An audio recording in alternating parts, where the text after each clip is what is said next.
Okay, so now we're going to talk you through is how to actually start the paneling on the return section of wall here. Now, what you want to make sure you do here, guys, again, in the pursuit of achieving symmetrical cuts, you want to make sure you match the width of this return piece with that of the closing board here. So this was 63mm, so therefore you rip this one to 63mm also. Now bear in mind that when you're making this measurement, again, just like we've done with the actual starter board, you want to make sure that you're hooking the tape on from the actual rebate here on the actual piece of cladding, okay? You hook your tape on from here, and you literally mark out the 63mm, go in, strike the line and rip it, just as we've previously done. And again, you'll notice that I'm also, on this occasion, I'm starting with the tongue. I'm actually retaining the tongue portion of the board, and I'm starting with that facing in the direction which we're going to panel towards, okay? So again, I'll just reiterate, if we actually keep the tongue in place, and we actually slip the groove over the tongue as opposed to the tongue into the groove, it's much, much easier to do, okay? So again, what we'll do here is, we can actually start putting this in place. Now just again, just to point out, guys, you have to remember when you're putting this on the wall in your real life scenario, what you want to be doing is actually put the construction adhesive on the back of the panel, okay? It is the construction adhesive that keeps it stuck to the wall. If the pins are only there to actually facilitate holding the board in place while the adhesive sits, okay? So, in regard to actually positioning this first piece here, okay? It doesn't really matter all that much where we start, okay, in relation to the edge of this board here, because towards the end of the process you're going to see us actually cover that inside the junction there with a piece of right angle cover slip here, okay?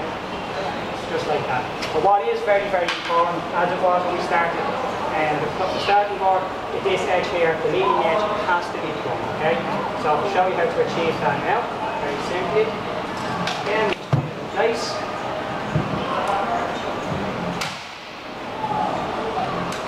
Take a level.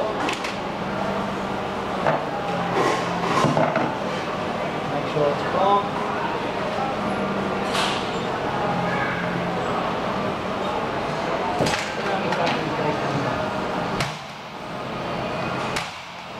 Then what we'll do is we'll proceed to actually install each successive piece of cladding until we come to the last board here. Okay, so once we can't fit in one whole board, that means then we have to stop in the process, record measurements and rip that board. So what we're going to do is we're going to stop now, and again just to actually help proceed along with the process and make it that bit quicker, we're not going to bore you with the actual installation process up until we reach that closing board.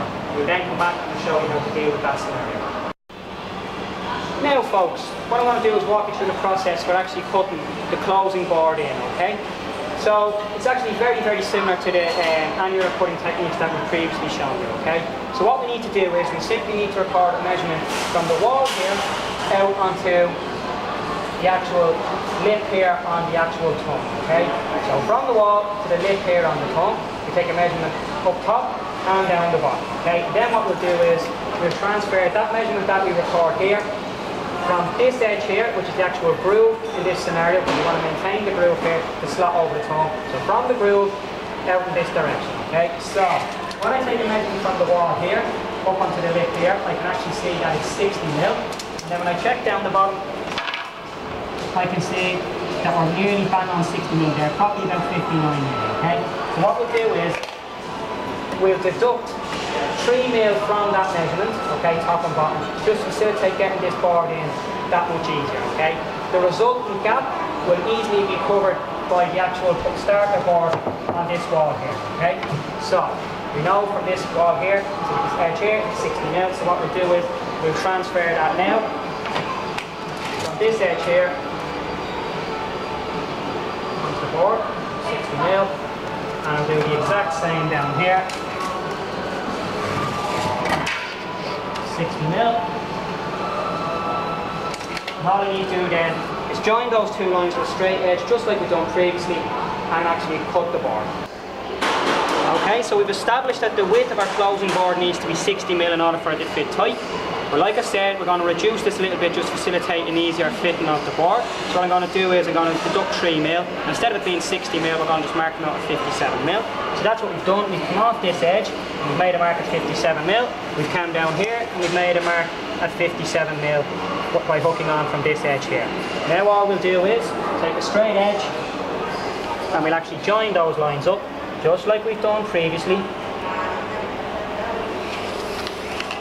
and then we'll actually cut along that line and we can install the closing board just as we've done every other time. Okay, so now that we've cut our closing board, I'm just going to show you how to pop it in. So the easiest way to do this is to actually tighten the actual guide rail, try and engage it on the tongue as best as you can, and then give it a friction fit in onto the wall. And if you need to prise it across, just take a pry bar and prise it across like so. Okay, so that's the closing board in place, and again we'll lay it in the exact fashion as we have done previously. That's that job done. Okay folks, now you've got a little bit of a decision to make, okay? You've got to decide whether you want to have symmetry of put here, or do you want to have symmetry of put here and here. So what I mean by that is, okay, we can either make this starting board here the same dimension as this board here, so it looks symmetrical, but that may mean that when we get to the closing board over here, it could be narrower or wide, okay? If we want to make the symmetry of put equal here and here, well, what we can do is we can lay this wall out in the exact same fashion that we laid this wall out. But that would then potentially mean that we're going to have a different size starting board here than the closing board here. So that's a decision that you've got to make. It's an aesthetic kind of decision. If whichever one you think looks best, that's what you should go with. Okay? But on this occasion, what we're going to do is we're just going to have symmetry of put in the corner here. So what we're going to do is we're going to rip our starter board with the exact same width as this board. And that's going to be done in the exact same way as we ripped this board here. So what we're going to do is we're going to just do that, and when we return we'll have that in place and we'll continue on and show you the rest of the process. Okay, so what we're going to do is we're going to cut this starter board from this wall here, so it's the exact same dimension in terms of its width as this closing board here, okay? So whilst we cut this one at 57 mil, we're going to cut this one at actually 50 mil. And the reason for that is, okay, by the time we overlap this board here with this starter board, we're going to reduce its appearance or its apparent width by 7 mil. Okay, so by putting this board at 50 mil as opposed to 57, we'll then get symmetry of cut. Okay. Okay, so this is our closing board actually ripped to width now. Okay, and as you can see, we get a perfect fit, a really tight fit all the way up down along the entire length of the actual two boards here. Now, I just want to point something out, okay? How we actually achieved that fit, okay, was due to the fact that we cut it at a severe angle, okay? This technique is known as back cutting, okay? So what it means is it just leaves a sharp edge here and it prevents any waste, any material behind the actual leading edge of the cut from interfering with the joint closing up, okay? Now, another good reason to actually back cut your material like this, okay, is this, okay? Let's say when I went to fit it, the joint wasn't as perfect as this, instead there was a little gap like this or so, okay? What you can do is, you can just take a sanding block, and because that sharp point is present, okay, it actually facilitates much easier removal of the material. You can just sand it down like so, and that will help close the joint. Or indeed, you could use a block plane like this, and you could actually plane off some of the material just like so, okay? But just remember, the watchword here is, and the best practice tip, is back beveling the material, okay? So again, the process is very much the same. Put it in place, hold it tight, nail it, and now we're ready to proceed across the wall and to actually infill the rest of the boards. And again, what we'll do is we'll actually get the bulk of that done, and when we get to the closing board we'll stop and we'll actually talk you through that process.